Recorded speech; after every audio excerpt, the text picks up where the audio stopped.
Paano ba hihigitan ang sagad na?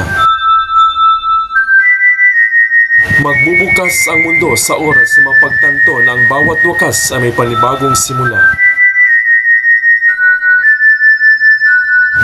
Paano wawakasan ang di sinimulan? Paano ba hihigitan pa ang dulo ng kabutihan? Paano protektahan ang sariling kamalayan? Paano ba iingatan ang kahiwagaan kung ang kapaligiran ang kalaban? Paano pangalagaan ang hirayang gantimpala? Paano bibigyang kabuluhan ang pamanang buhay?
Simula at wakas.